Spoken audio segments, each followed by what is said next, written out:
Chapitre 2 Écologie. Respect de l'environnement et édition, où en sommes-nous vraiment?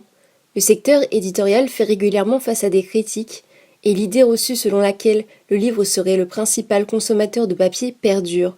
Mais en vérité, mettre en question l'écologie dans l'édition n'est pas si simple. Les entreprises se retrouvent bien souvent à jouer d'équilibre entre vouloir s'engager en faveur de l'environnement et se conformer à des enjeux économiques. Avancées réelles, greenwashing, idées reçues, nous avons mené l'enquête. Voici le sommaire de ce chapitre. Idées reçues.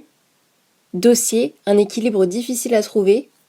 Interview, rencontre avec Lucie Matranga des éditions Flammarion Jeunesse. Interview, rencontre avec Frédéric Lissac des éditions Plume de Carotte. Idées reçues. Le petit recueil des grandes idées reçues.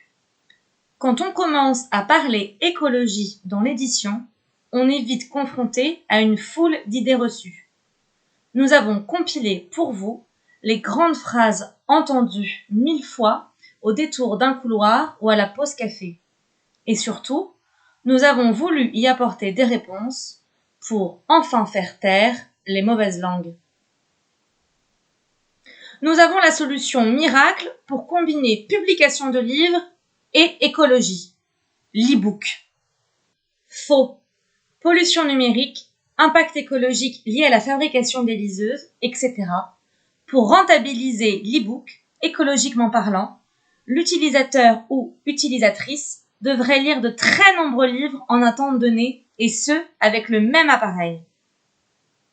Chez nous, c'est impression à la demande ou rien, on est 100% écolo. Faux. Certes, l'impression à la demande permet de réduire le nombre de livres pilonnés, mais ce procédé n'est pas nécessairement synonyme de traçabilité des matières premières et l'impact écologique lié à la distribution n'est pas résolu.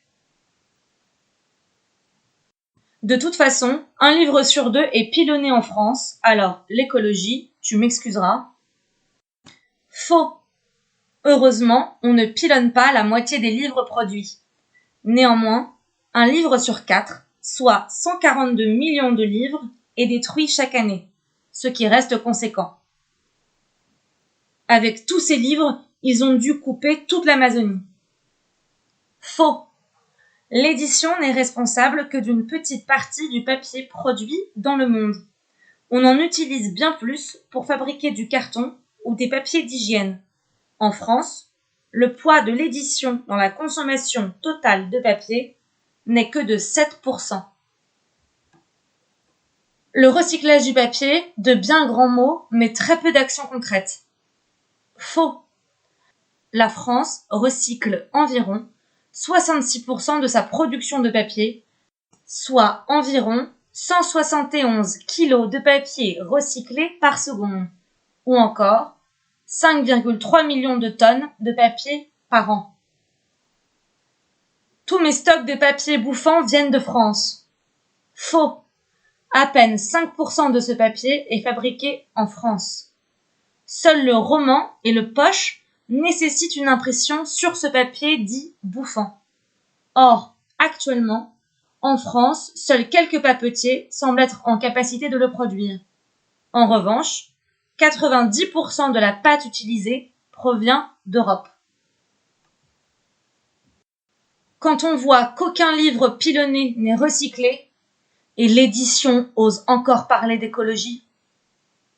Faux. 100% des pilons partent au recyclage. De plus, une fibre vierge peut être recyclée 5 à 7 fois, et de nombreux usages sont possibles. Papier recyclé, carton, journaux, etc.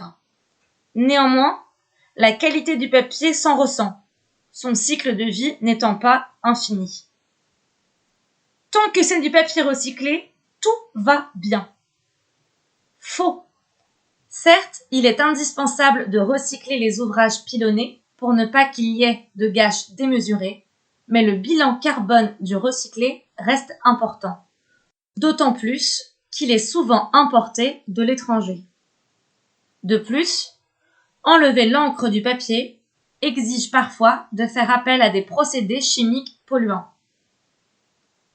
Avec tous ces livres français imprimés en Chine, tu m'étonnes que la planète aille mal.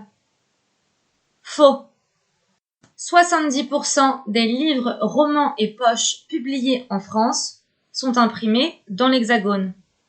En revanche, les livres qui nécessitent de l'électronique ou des pop-up, notamment les livres pour enfants, sont principalement imprimés en Asie. En France, la main-d'œuvre qualifiée n'est pas suffisante pour assurer les quantités demandées. Heureusement qu'il y a les labels. Avec ça, on dispose d'une garantie écologique en béton armé.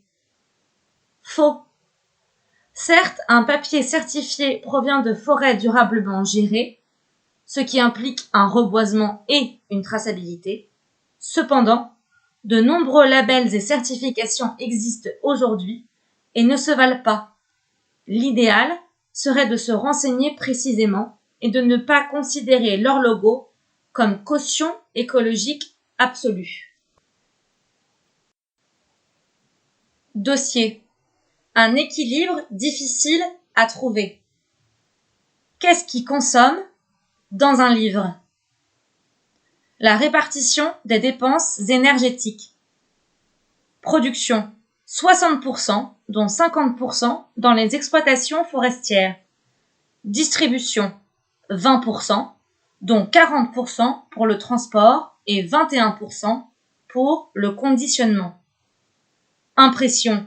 15%, autres, 5%. Aujourd'hui, dans l'édition française, un livre sur 4 est retourné ou pilonné, soit 142 millions d'ouvrages. 90% du volume de papier consommé est certifié. 100% des ouvrages pilonnés vont au recyclage, souvent transformés en carton. 2% du papier est recyclé. Le recyclage, la vraie fausse solution? Une tonne de papier recyclé permet d'épargner 17 arbres. Une seule feuille de papier peut être recyclée 5 à 7 fois. Mais l'impact environnemental du recyclage reste controversé, car il faut beaucoup d'énergie et de produits toxiques pour malaxer, tordre et blanchir la fibre du papier. Cette opération produit également des déchets néfastes pour l'environnement. L'avenir pourrait être donc au papier mixte, fait de fibres recyclées et de fibres vierges. Le numérique, un monde fantastique? Si Internet était un pays, il serait le 3e plus gros consommateur d'électricité au monde. 1500 TWh par an, moins 1 TWh, égale 1 milliard de kWh. Une consommation qui double tous les 4 ans. 12 milliards de mails sont envoyés chaque heure dans le monde. L'envoi et la réception d'un mail a un coût carbone de 4 grammes. Un mouvement certes en progression. Dans le monde actuel, concilier écologie et économie est parfois une démarche à contre-courant qui requiert de réelles convictions, beaucoup d'énergie, souvent des moyens. Voilà comment Claire Grosen, directrice éditoriale des éditions Terre Vivante, résume les difficultés d'un tel engagement. À l'heure où des ouvrages pro-écologie remportent un franc succès en librairie, le milieu de l'édition est, quant à lui, régulièrement fustigé sur son impact environnemental. Il est accusé de recourir trop systématiquement aux pilons, de contribuer à la déforestation ou encore de mauvaise gestion des transports. Ces reproches sont en partie fondés. Le marché français, 5e au monde, consomme environ 189 000 tonnes de papier par an et imprime régulièrement ses livres dans des pays lointains. Chine, Malaisie, Bulgarie, Roumanie, se fournissant en pâte à papier provenant notamment du Brésil. De plus, le milieu est frappé par la surproduction. Bien que le nombre de nouveautés ainsi que leur tirage moyen diminue d'année en année, celui des nouvelles éditions et des réimpressions augmente sans cesse. Leur impact écologique est certes moins grand, mais il entraîne malgré tout un besoin accru en transport qui est principalement fait par camion en France et une gestion plus difficile des retours et des stocks qui entraîne inévitablement du pilon. Il convient néanmoins de nuancer ces critiques. On entend souvent dire qu'en moyenne, un livre sur 4 est détruit, c'est-à-dire pilonné. Ce chiffre est à mettre en perspective. Si 25% des ouvrages sont effectivement retournés, tous les ouvrages non abîmés sont réintégrés dans les stocks des maisons et remis sur le marché, le reste seulement étant envoyé au pilon. De plus, l'édition consomme des volumes restreints, comparativement à la production totale de papier. En 2017, elle n'en aurait utilisé que 2,5% selon l'ADEME, Agence de l'environnement et de la maîtrise de l'énergie. Les grands groupes témoignent d'une certaine prise de conscience. Editis a adopté la certification FSC depuis 2017, tandis qu'Hachette indique depuis 2009 l'empreinte carbone de chacun de ses livres. Enfin, de plus petites structures favorisant l'environnement se créent. Terre vivante, rue de l'Échiquier, La Plage, rue du Monde ou encore Plume de Carotte. S'il est certain que ces maisons ne modifient pas radicalement l'impact environnemental du marché et qu'il faut différencier de réelles ambitions écologiques du simple greenwashing, leur démarche permet à l'écologie de rester au centre des préoccupations. Trouver des solutions. La Plage est une maison d'édition de livres pratiques et développement personnel qui se veut éco-responsable. Cette entreprise cherche avant tout à maîtriser ses tirages et à travailler son fonds pour éviter la surproduction. Les éditeurs et éditrices choisissent leur papier et surtout leur encre en fonction de leur coût écologique. Rue de l'Échiquier, spécialiste en essais, propose une fois par an une grande braderie dans laquelle les livres qui ont été retournés sont soldés. Certains libraires essayent de développer une véritable politique d'achat, commander mieux et plus intelligemment pour vendre plus efficacement et donc éviter le pilonnage et des trajets en camion supplémentaires. Alors que le taux moyen de retour tourne autour des 22% pour les librairies traditionnelles, en 2018, la librairie Dialogue à Brest affiche seulement 4,9%. Mais qui cache des réalités plus complexes, avec l'aide très généreuse d'Yves Lomé, directeur de fabrication chez Flammarion. La guerre des labels. Les labels sont aujourd'hui très critiqués. La marque Imprim'Vert, qui favorise la mise en place par les imprimeries d'actions concrètes pour réduire leur impact environnemental, n'engage en rien celles-ci vis-à-vis de leurs matières premières. De plus, les exigences demandées correspondent en réalité au respect d'une norme européenne obligatoire. Imprim'Vert n'est donc qu'une première étape sur le chemin de l'imprimerie écologique. Quant à l'ISO 14001, bien qu'elle assure un contrôle strict des entreprises qui la demandent, cette norme est très coûteuse en temps et en argent car très lourde administrativement parlant. De son côté, le label PEFC, qui repose sur un engagement de bonne foi dans sa phase initiale, est souvent moqué. Or, les maisons d'édition le privilégient en large majorité, comme le groupe Hachette, dont 98% du papier utilisé est certifié PEFC, pour la simple raison qu'il est moins cher car plus abondant. D'un autre côté, même si le label FSC impose pour l'obtenir un niveau de qualité initial à la forêt et des pratiques écologiques déjà concrètes, il n'est pas non plus exempt de reproches. En effet, si un tiers des forêts certifiées PEFC et la moitié de celles labellisées FSC sont en Europe, il faut considérer que le marché de la pâte à papier reste mondial. La gestion des forêts certifiées en Amérique du Sud et en Afrique est difficile à contrôler, et cela ne les met pas à l'abri des convoitises des exploitants. Mais être responsable de ces matières premières, comme le papier, ne signifie pas se reposer sur un label. Il s'agit souvent d'une première étape pour réduire son impact environnemental. Il faudrait également être capable de retracer l'ensemble de la chaîne, ce qui peut être compliqué et coûteux. Au-delà de la matière première, conjuguer une entreprise économiquement viable et des velléités écologiques relève bien souvent du numéro d'équilibre. Penser le développement durable pour penser l'édition verte. Faire de l'environnement une préoccupation majeure de l'édition, rendre l'écologie inhérente au fonctionnement des maisons, ce projet ne sera possible qu'en le pensant dans sa globalité. En effet, l'écologie est avant tout un paramètre du développement durable. Il faut alors questionner cet enjeu écologique au travers d'un prisme systémique, en creux des paramètres socio-économiques pour trouver des solutions viables. C'est en cela que l'écologie est aujourd'hui un vrai défi. Environnement, économie, sociale, il s'agit de mettre en place une association durable et réciproquement profitable entre ces trois paramètres et arriver ainsi à une symbiose pérenne. La Suède, un exemple de gestion forestière éco-responsable. 70% recouverte de forêts, troisième exportatrice de pâte à papier, 23 millions d'hectares de forêt, la surface forestière a augmenté de 30% en 30 ans, la forêt suédoise absorbe 140 millions de tonnes de CO2 par an, la forêt est la deuxième consommatrice du CO2 produit par les activités humaines après les océans, la Suède rejette 70 millions de tonnes par an, un des rares pays industriels au bilan carbone positif. Rencontre avec Lucie Matranga. Lucie Matranga est responsable éditoriale chez Flammarion Jeunesse. pour la petite enfance, documentaires et activités. Elle nous fait part ici de la frustration et des contraintes auxquelles sont confrontés les éditeurs et les éditrices dès lors qu'ils ou elles souhaitent mener à bien leurs idéaux écologiques. Aviez-vous des attentes particulières lorsque vous êtes rentré chez Flammarion ? Oui, bien sûr. J'aurais voulu que tous mes livres soient imprimés en Europe ou encore mieux en France. Publiant des livres pour les tout petits et les toutes petites, cette notion d'écologie semble avoir encore plus de sens. C'est tout naturel de vouloir leur offrir des livres respectueux de l'environnement. Mais ce que nous envisageons dans l'idéal ne correspond pas toujours à ce que l'on peut concrètement mettre en œuvre. De multiples paramètres sont à prendre en compte avant de faire des choix, comme celui du pays d'impression.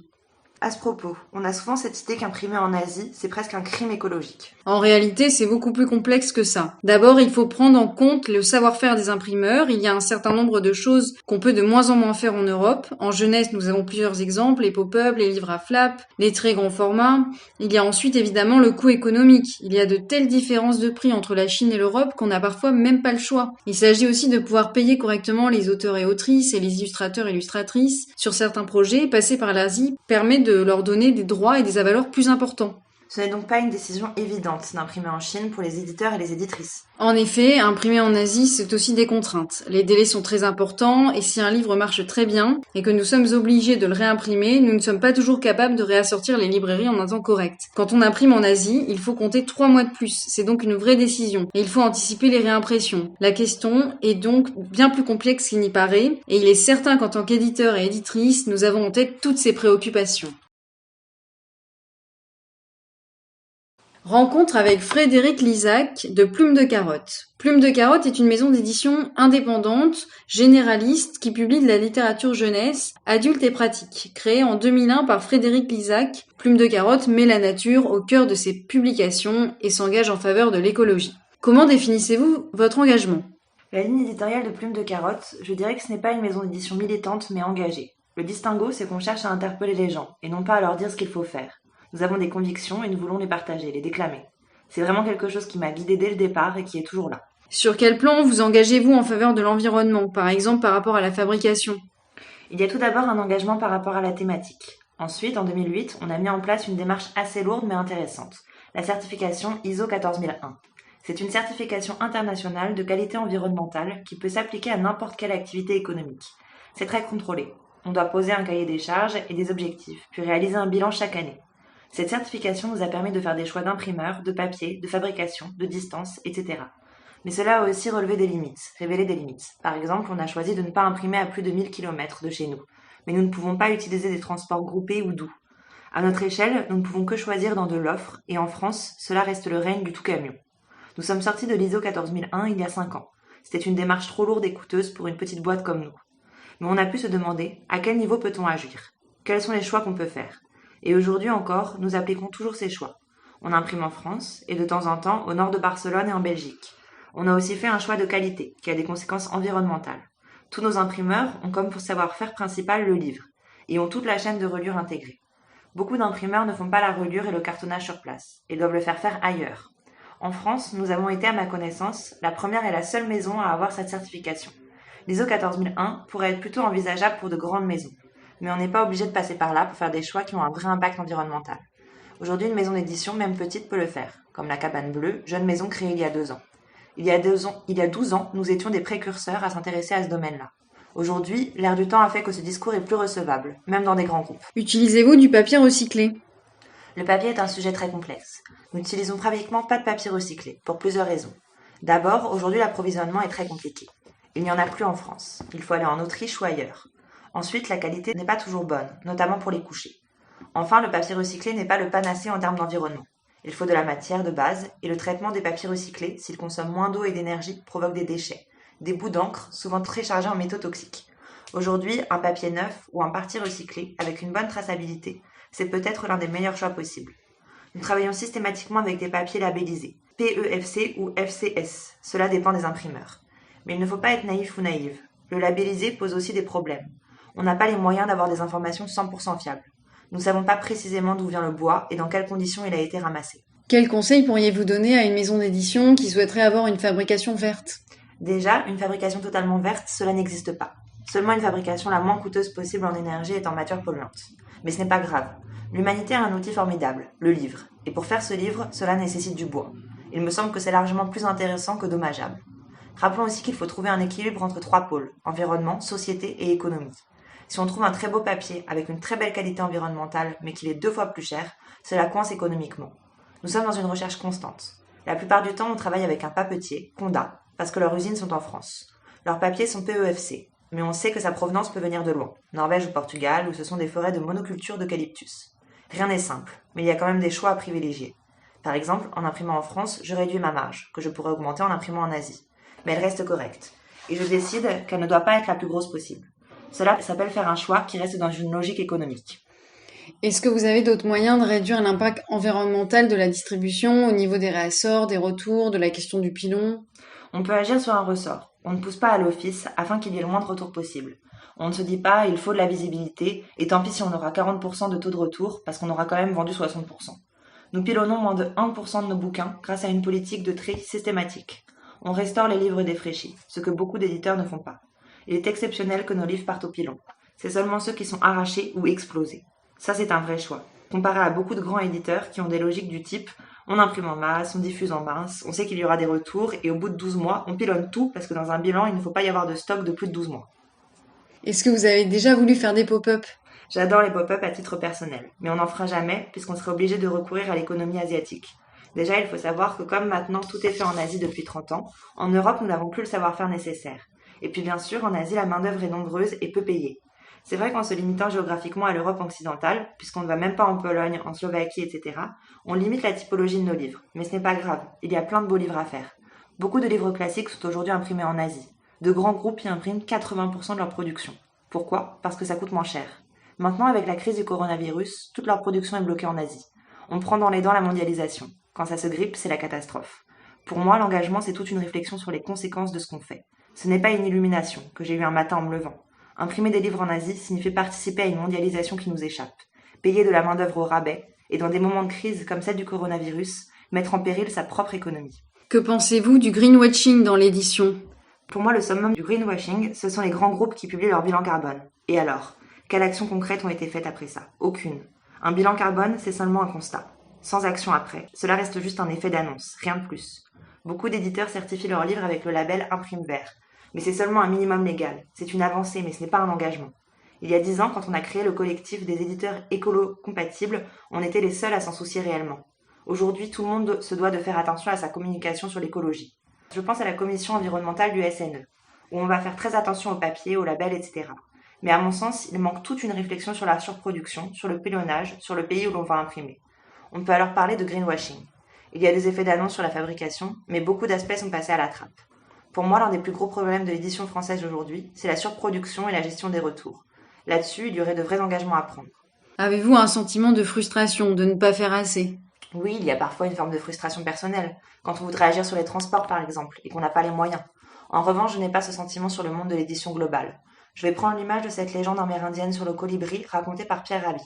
Il y a eu un incendie gigantesque dans la forêt.